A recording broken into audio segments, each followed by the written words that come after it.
Canada की सत्तारूढ़ liberal party प्रधानमंत्री जस्टिन ट्रूडो की जगह भरने के लिए एक नए नेता का चेहरा ढूंढ रही है। जस्टिन ट्रूडो ने अपने प्रदर्शन पर बढ़ते डिससैटिस्फैक्शन के बाद जनवरी में इस्तीफे की घोषणा कर दी थी, जिसके रिजल्ट्स 9 मार्च को घोषित होने वाले हैं।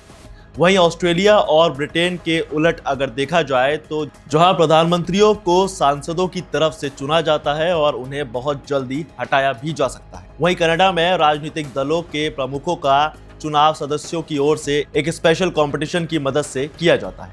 और कनाडा के ट्रूडो के इस्तीफे से नेतृत्व की दौड़ खुद ही शुरू हो गई है और यही वजह है कि लिबरल पार्टी का नया प्रमुख नया प्रधानमंत्री बनेगा। अब इस कनाडा में सरकार बदलने जा रही है, तो ये पता होना बहुत जरूरी हो जाता है कि इस रेस में कौन से ऐसे चेहरे हैं जो जस्टिन ट्रूडो को रिप्लेस कर सकते हैं।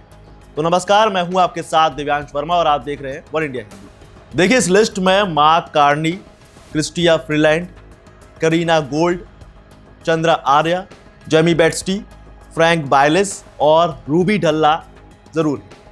लेकिन अब इस रेस में रूबी ढल्ला को बाहर कर दिया गया।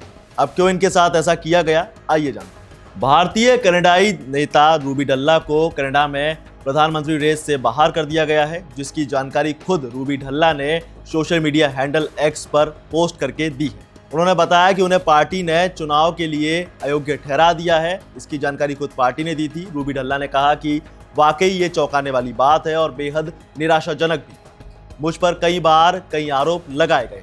बता दें कि रूबी ढल्ला भारतीय कनाडाई नेता हैं जिन्होंने कनाडा में पीएम रेस में शामिल होने का दावा किया था, लेकिन अब रूबी ढल्ला ने ऐलान कर दिया है कि उन्हें पीएम की रेस से बाहर कर दिया गया है।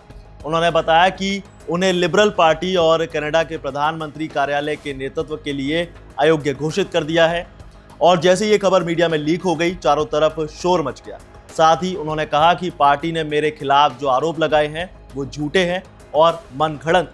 दरअसल ढल्ला एक पूर्व लिबरल सांसद हैं जिन्होंने 2004 से 2011 तक ब्रैम्पटन स्प्रिंगडेल का प्रतिनिधित्व किया था और रूबी ढल्ला का जन्म विनिपेग में हुआ था और वो वहीं पली बड़ी है। उन्होंने पूर्व प्रधानमंत्री पॉल मार्टिन के नेतृत्व में राजनीति में कदम रखा था। बता दें कि वो कायरोप्रैक्टर के रूप में काम करती हैं और इसी के साथ वो एक बिजनेस वुमेन भी।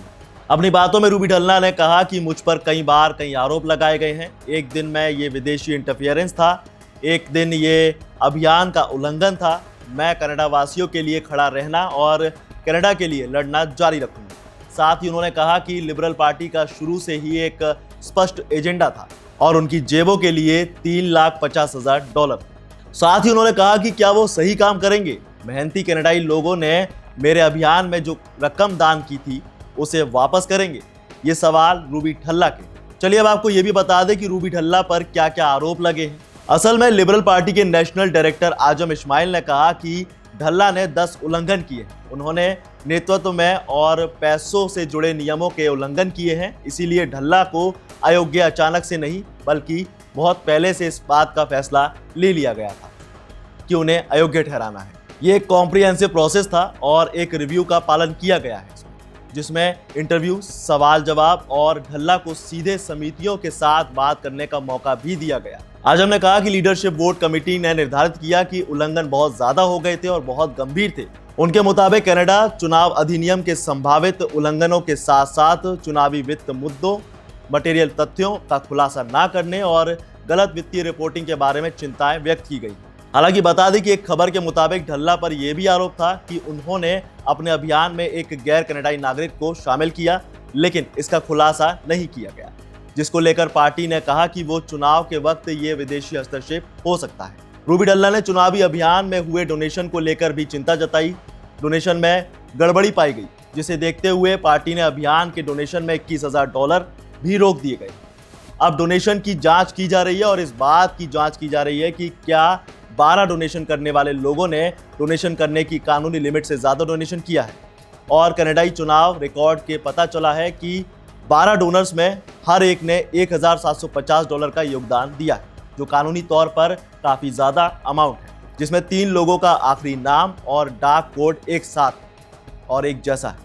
बता दें कि द ग्लोब एंड मेल की रिपोर्ट के मुताबिक ढल्ला के अभियान को लेकर विवाद और ज्यादा बढ़ गया है। लिबरल पार्टी ने उनसे भारत सरकार के संभावित विदेशी हस्तक्षेप के बारे में पूछताछ की थी। ढल्ला ने उन सभी दावों को खारिज कर दिया था। हालांकि पार्टी के एक प्रवक्ता ने बाद में सीबीसी न्यूज को बताया कि पूछे गए कोई भी सवाल विदेशी इंटरफेरेंस से ताल्लुक नहीं रखते। तो अब जब रूबी ढल्ला को कनाडा की पीएम की रेस से बाहर कर दिया गया है, तो ऐसे में सवाल ये है कि अब इस रेस में आगे कौन होगा।